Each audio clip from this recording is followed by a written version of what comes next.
So I've talked about Cheetah Girls 1, I've talked about Cheetah Girls 2, and it is now time to finally complete the trilogy and talk about Cheetah Girls 3, also known as Cheetah Girls One World. As I mentioned in the videos on the first two movies, this is my first time ever watching Cheetah Girls One World. I've never seen it before. And I don't know, this movie came out 2 years later in 2008, in August I believe, and I just didn't have any interest. I feel like since Raven wasn't there, I wasn't there. And at the time of this movie airing, I was 13 years old, so I was definitely still watching Disney Channel, but I just really didn't have any interest without Raven. Like, honestly, That's So Raven is not just my favorite Disney Channel movie, but it's definitely my favorite sitcom of all time. And I know a lot of people, the lighting is so bad. Hold on, the lighting in my videos constantly change because I don't know what I'm doing. Before people come for me and saying That's So Raven is my favorite sitcom, you have to understand, I was born in 1994. So like the 90s sitcoms, I do love them, but I didn't grow up with them because by the time most of them were airing, I was either a baby or not born. But That's So Raven came out in 2003. I was 9 years old. I followed that show from beginning to end. So the fact that Raven wasn't in Cheetah Girls One World, I had no interest. But as always, we have to get into some background info before we get into the movie, and there's actually kind of a lot to talk about in this section. After the premiere of Cheetah Girls 2, the group really became bigger than just a music group from a Disney Channel movie. The Cheetahs minus Raven began the Party's Just Begun tour about a month after Cheetah Girls 2 premiered. The tour consisted of 87 shows over 6 months all across the United States, with a couple shows in Canada and a show in Puerto Rico. There were also talks of a new album from the Cheetah Girls. Sabrina Bryan, who plays Dorinda, stated that they wanted to create music that could bring in a new, more mature audience, but also retain the younger audience who looked up to the Cheetah Girls. Their album, called TCG, was released in September of 2007, with the one and only single from the song being Fuego, which was actually kind of a bop. Like I said, I didn't really care for the Cheetah Girls minus Raven, but Fuego constantly played on Disney Channel, so I actually really like the song. And the lighting still looks yellow, like piss yellow.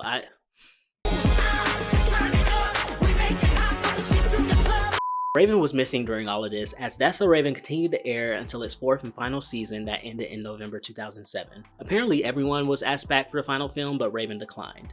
Raven noted that it was due to her feeling alienated and ostracized during the filming of the second movie, which was really because she didn't promote or do anything with them between the first and second movies, and even the second and third movies, so like, it's kind of understandable how she just kind of felt like off to the side with the other three girls, like in this little powwow together. While the Cheetah Girls were filming One World, Raven was filming College Road Trip alongside Martin Lawrence, and that film released in March of 2008.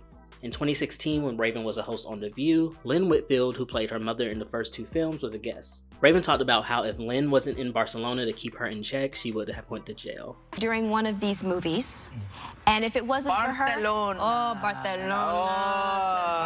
Barcelona. If it wasn't for her, y'all would have had to bail me out of jail in Barcelona. Stop it. But we're not gonna talk about it.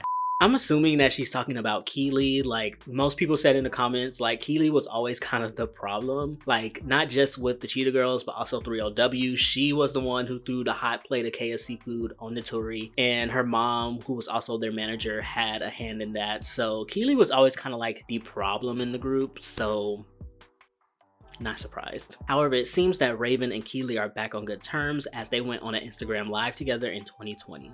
And also apparently Keely and Sabrina are still close, as Keely was at Sabrina's wedding in 2018. So there's always been talks of a Cheetah Girls reunion, and for a long time it was kind of like that's not gonna happen because a lot of these girls just don't really get along. But I feel like today most of them get along and are on good terms, so I feel like it could be possible. I think this is how the relationships stand today. Raven and Adrian are still close. I feel like they were always pretty close. Not really while the Cheetah Girls was airing, but maybe like afterwards they still were pretty close. I remember when Adrian was on The Real, they had like a heartfelt reunion together, and then also Adrian has been... The lighting changes is insane. I am so sorry, y'all. It's the sun. It's the sun's fault. The sun keeps peeking its little fucking fat head out, and it makes my freaking lighting yellow, and then it goes away, and now it's like blue. I don't know. Anyway, Adrian ended up reprising her role as Alana on Raven's Home, which was the spinoff of That's So Raven. So it's quite clear that they're still pretty close. I'm not really all that sure about how Raven and Sabrina's relationship is, but Sabrina did comment on Raven's Instagram post announcing her surprise wedding to her wife back in 2020, I believe. So maybe they're still good friends. And as I mentioned earlier, Sabrina and Keely seem to still be cool, and Keely and Raven made amends. So we're missing someone, and that someone is Adrian. Adrian still seems to be cool with Sabrina and Raven, so what's the relationship between Keely and Adrian?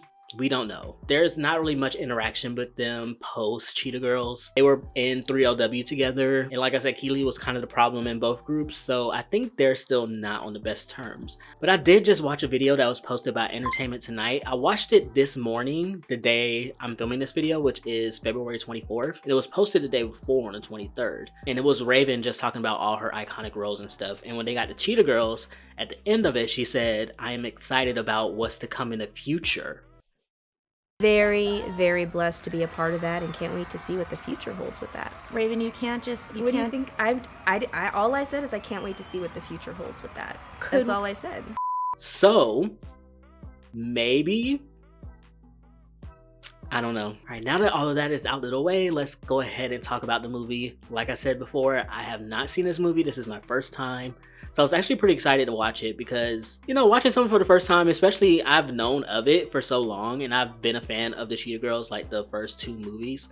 So I'm excited to see what this movie has in store. The movie begins with us back in New York with the girls getting ready while performing a song called Cheetah Love. As this is my first time watching the movie, this is also my first time listening to a lot of the music, and this song is actually kind of a bop. I kind of like it.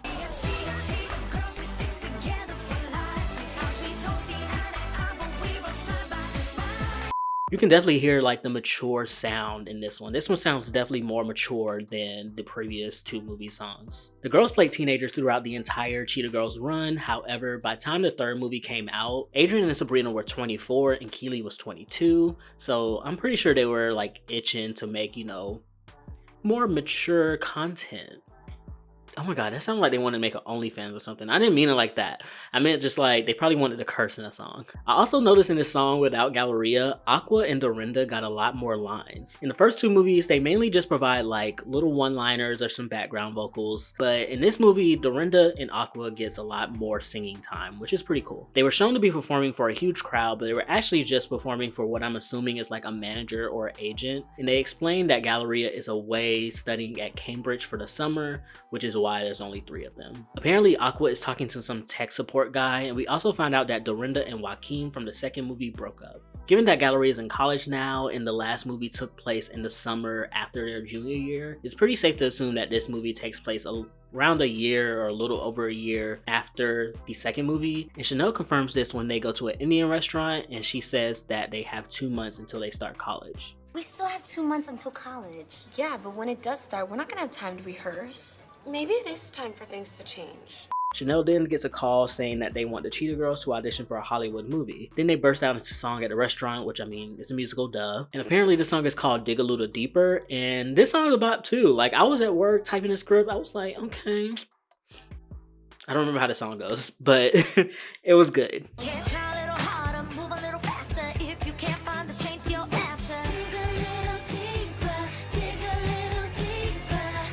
The performance at the restaurant transitions into them auditioning for the movie, and the director of the movie's name is Vic. And oh my god, it's fucking Naveed from 90210. Oh my god, bruh, like I said, I was at work typing this, and I need to stop doing these scripts at work because I be wanting to scream out loud, but I can't because I am literally at the place where I make money to pay bills. But yes, it was fucking Naveed. I love 90210. I need to do another video on that show. I was so happy to see him in this movie. Either way, Vic and Chanel share a little lusty look, and he hires them for the movie in Bollywood, meaning India. For some odd reason, Chanel thought on the phone they said Hollywood, but they meant Bollywood. At first, Aqua and Dorinda weren't really with going to India, which I find confusing because y'all just went to Barcelona last year. But Chanel convinces them, and yes, they are heading to India. However, we do find out that Vic was only supposed to hire one of them, and not 3 of them. And now he's gonna have to rewrite his script and also get approval from his uncle, who is, you know, providing financially for the movie. They get to India and Dorinda ignores a call from Joaquin or Spain, because the freaking caller ID said Spain. Maybe she like deleted his number and that's why it just says Spain. Because you know when someone calls you from like an unsaved number, sometimes they give the location. Honestly, on iPhones now, like in an update pretty recently, I think, like if you get a call from an unknown sender, they can like still put who it's from. Like they know who it's from. That's insane. The next morning they head to their first rehearsal. They meet up with Vic, and it's so funny to see the actor playing Vic be like this ladies man on this movie, when on 90210 he's definitely like the nerd archetype who eventually turns into a ladies man. I'm rewatching 90210. Oh my god, I haven't really watched that show in so long. Naveed, he was like my favorite character. I love me some Naveed. Also, these girls have not seen the script. They have no idea what this movie's about, but they accepted the roles and flew out to India for it, which is pretty insane to me. But they then meet their co-star, and his name is Raheem, and he has this like ability to make women freeze in place, which is pretty cool. I mean, I don't know why I said it's cool. I was literally just thinking like, I wish I had the ability to like meet guys and they just freeze. I just kind of like having power, you know. I love being a powerful bitch. What am I talking about? They also meet Geeta, who is the choreographer for the film, and she and Raheem are hella awkward together. Geeta takes them to meet the other dancers and gives them the routine, which they aren't all that great at because the choreography is very typical of Bollywood films, which obviously our girls aren't familiar with. Dorinda takes offense as Geeta insinuates that they can't dance, and she bucks up at her. Like, I really thought they were about to start fighting right then and there, because the way Dorinda got in her face, like, I didn't know Dorinda was about that. I always thought that was Keely. You know Keely, the whole, if you don't talk to her. No, what she say in the first movie? And by somebody, I mean you.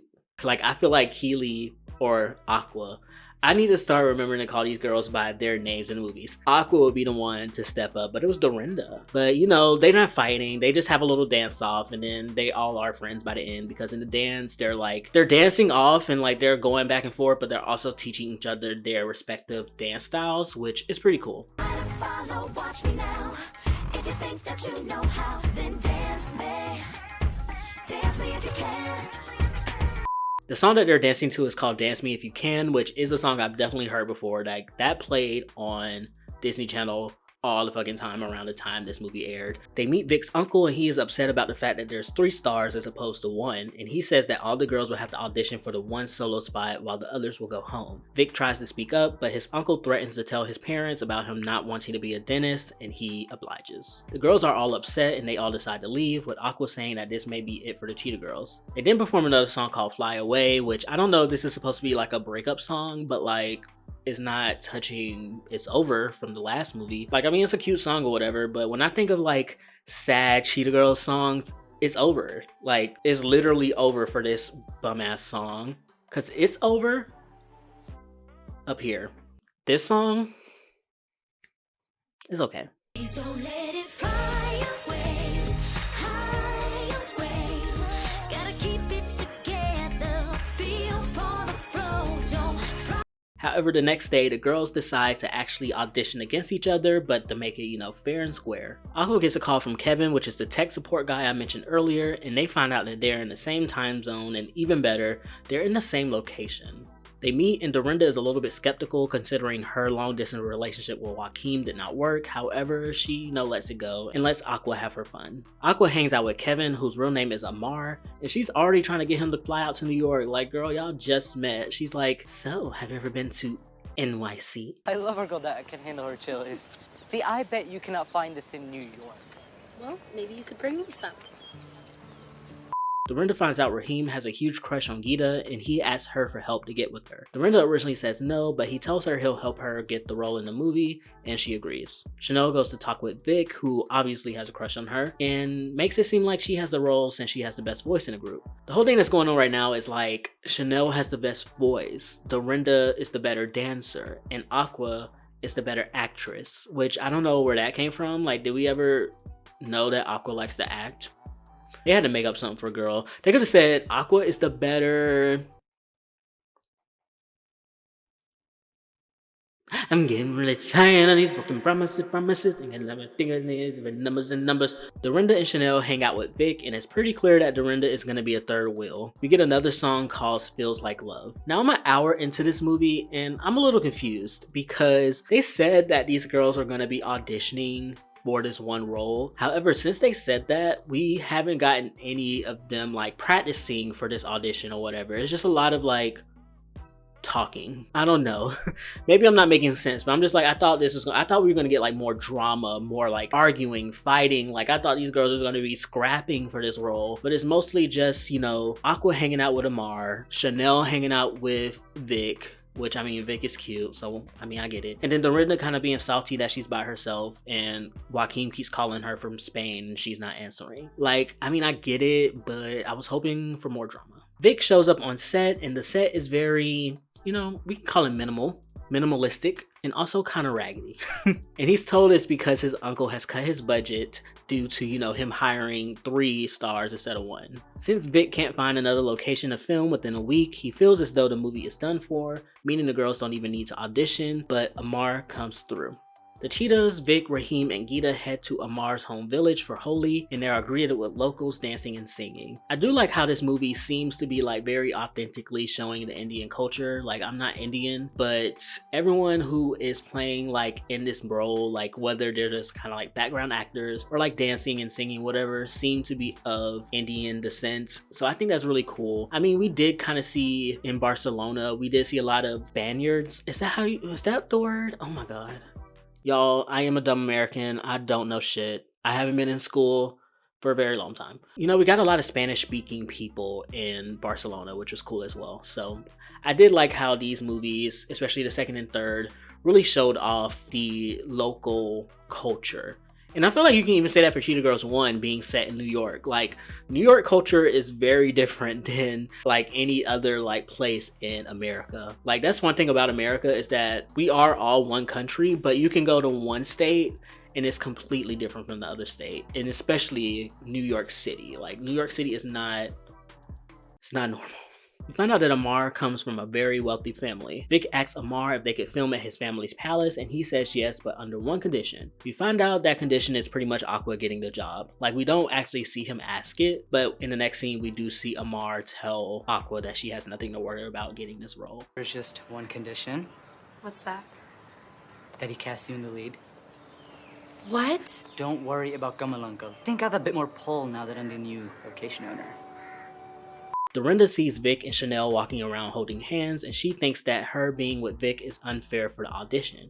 But Chanel tells Vic that she should have no special treatment. Vic tells Chanel about Amar's condition, and he says that Aqua isn't guaranteed the role. Now Chanel feels as though Aqua isn't playing fair, while Vic's uncle, as well as Aqua and Chanel, see Dorinda dancing with Raheem, and his uncle says that they should give the role to her. So now it's finally starting to come, like the drama is finally here. All the girls finally realize that there's no such thing as fair play, I guess, because Chanel is really good friends with the director, but Dorinda has been really close with the other star of the movie. And then now that they're filming at Amar's family palace, Aqua has a little, you know, a little advantage because she's close with Amar. This is exactly what I wanted in the film. I wanted more of this, but we don't really get a lot of this like drama, which is kind of sad. The audition begins, and for some reason they're all auditioning together. I mean, I guess it isn't too strange, but I thought we would get like one girl, then second girl, then third girl. I think that would have been really fun for all of them to have their own like little solo moment. But they all audition together. They all sing about why they should be the star chosen, but then we also see the guys that's kind of like representing them also sing why they should like choose their girl, which I thought was pretty cool.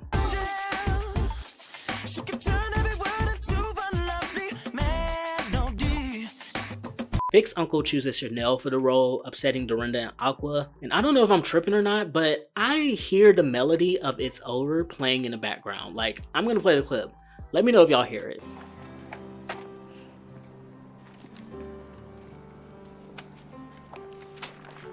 Congratulations, Chanel. They know that It's Over is the best song, because why would they have it in this movie too? And Raven's not even in it.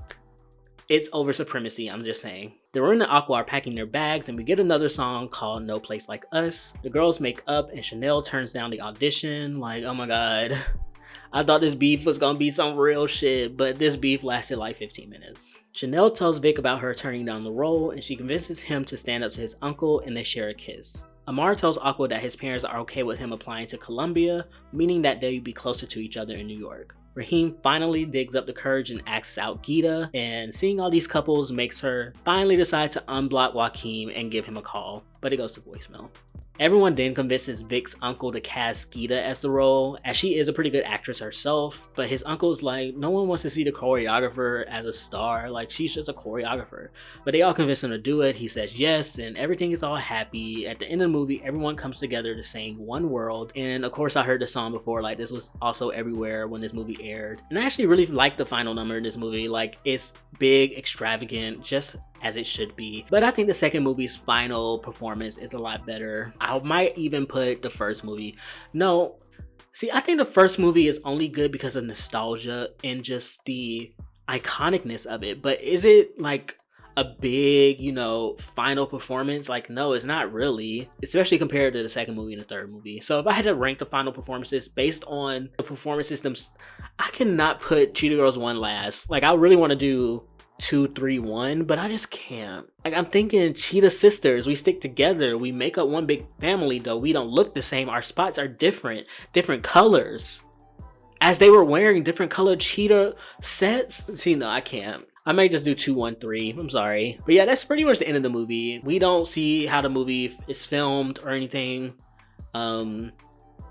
Yeah. So my final thoughts on this movie, I mean, it was good. I feel like it could have been better. If I had to rank it on a scale of 1 to 10, I feel like I would give it like a 6. Like, I feel like the drama could have been picked up a little bit more. Like, I feel like we had more drama in the first and second movie. I don't know, I did like it though. Will I watch it again? No. No, I won't. But I'm glad I did finally watch it because I feel like it was long overdue. As a huge fan of the first 2 movies, I feel like I should have watched the third movie when it aired. I feel like I did not give enough respect to Chanel and Dorinda and Aqua. They are members of Cheetah Girls, and we know Galleria, we miss her, we love her. But, I mean, the movie would have been a lot better if she was in it. That is all for today. Oh my god, we are finally done with this trilogy. Thank you guys so much. I am excited to start the next trilogy of Disney Channel movies. I want to say it'll start soon, but I'm not sure. And when I say trilogy of Disney Channel movies, I feel like it's quite obvious. I mean, there's a couple different trilogies. We have Xenon, Z3. Don't forget Z3. We have High School Musical. So it could be any trilogy, but we'll get to that at some point. Thank you guys so much for watching. Make sure you guys like, comment, subscribe, all that great stuff. You already know subscribing is free as hell. And I will see you guys on Sunday with another new video. Adios.